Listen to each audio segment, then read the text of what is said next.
Everyone, Mr. Happy Zap here. This is just a video on what will be happening when I begin the reconstruction of this little humble abode here. Now, this has been a 3-year project so far. Not that I'm procrastinating, but it just took that long to get everything set up. Now, one thing I have learned is when you deal with the county and the county building department, it is best if you hire an engineering firm to have stamped drawings. Just having someone to do the drawings for you can lead to some consternation.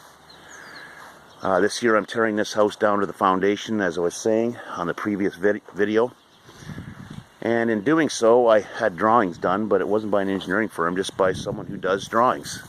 Now, unfortunately, when it comes to something like this is not an addition. So they will make you jump through hoops like no tomorrow. But if you, starting over, you can have someone make the drawings for you, have all the drawings done, but take it into an engineering firm, have them review the drawings, go over it, and then get a stamp. Get that red stamp on the drawings. Because that basically takes the county out of the picture when it comes to what they can dictate, because engineers have a pretty good handle on the building codes of your area. So this year I had the drawings done, and they were, once again, they were not quite adequate. So I did go to an engineering firm, and I'm very happy that I did spend the extra money, because now I'm going to have much less of a hassle with the county building department, mainly due to the fact that I'm going to be rebuilding on the existing foundation here, and raising the foundation. It's a block foundation, raising another 2 blocks, and then building on top of that, so I have some proper decent head height in the basement.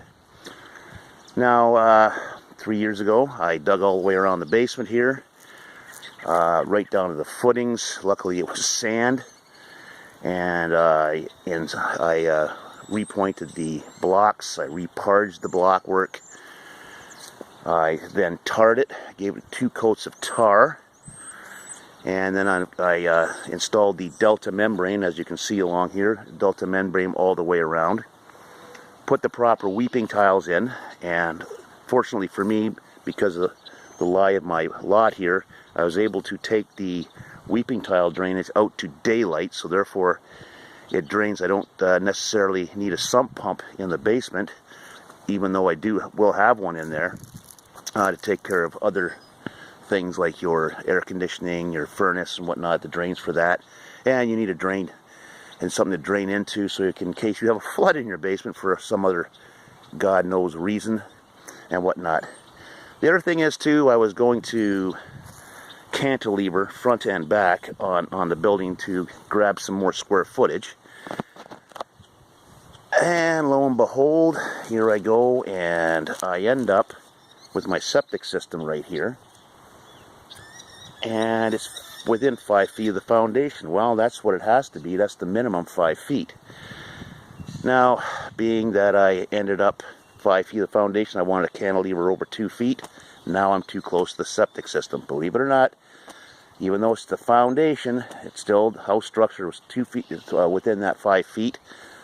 Hey, I could not do it. And also, being that this house here was one of the first houses built on this street back in the 40s, it's the closest to the road, so therefore today's setback rules apply. And even though luckily I'm on the existing foundation, I don't have to comply with that setback rule.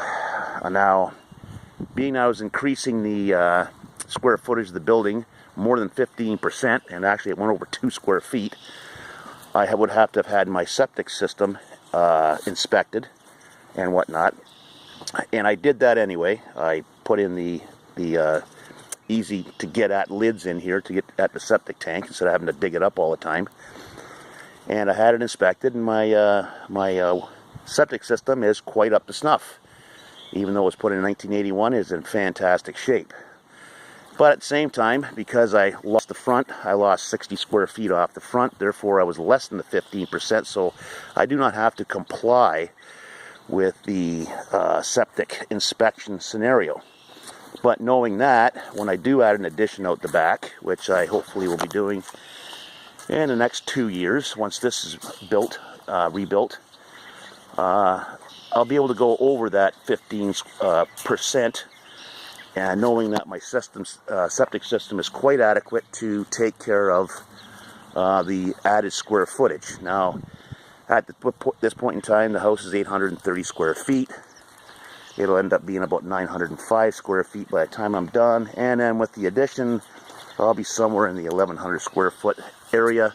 Still a small 2-bedroom house, but with a decent living space. You don't dance in bedrooms, so that's why you don't need these great big monster bedrooms, although some people, I guess, they do. As long as you have a really functional bathroom / laundry facility area, you're good to go, because you should be spending most of your time outdoors anyway. So, I'll be tearing off the siding here, hopefully getting some money for that. You know, right now it's about 60 cents a pound, which isn't a lot, but it's better than a kick in the dirt, I guess. Get rid of that, and then tear off the shingles off the roof, and then just cut up all the old wood, and probably looks like I'll be either hauling most of it away or burning some of it. Yeah. So, and the other thing is too, that's why I get all these inspections done and whatnot. The old hydro service, power service, whatever anyone calls it in their district. Unfortunately, being that my gas meter is right here, and I wasn't going to move the gas meter over here onto the front of the house, that would have looked dorky, or move it over to here, sticking way out into the driveway. That would have cost me around $800. So I'm going to have to move the hydrometer, and have to move it anyway because it's within 3 feet of the actual shutoff of the gas for the gas meter. So I will be planting that hydrometer right here, and that sticks out a lot less from the wall, okay, than what the gas meter would, and also it'll be up higher, so it'll be less obtrusive when you do walk by it. All these small things you have to take care of. I have my masonry guy already lined up to raise the foundation up and have it ready for the sill plates and the floor joists. So my next step here is, of course, to start removing the siding and tearing this siding, removing the eavesdropping. I try and salvage as much of the eavesdropping as I can, and you know, because you never know where you can use that. Other than that, just let you just keep you posted as this project goes along. I'm hoping to have this tore down in a month's time to be ready to facilitate the reconstruction. So other than that, everyone, once again, keep a cool tool. Have a great spring, and we'll be videoing over the summer. Okay. Have a great day. Bye for now.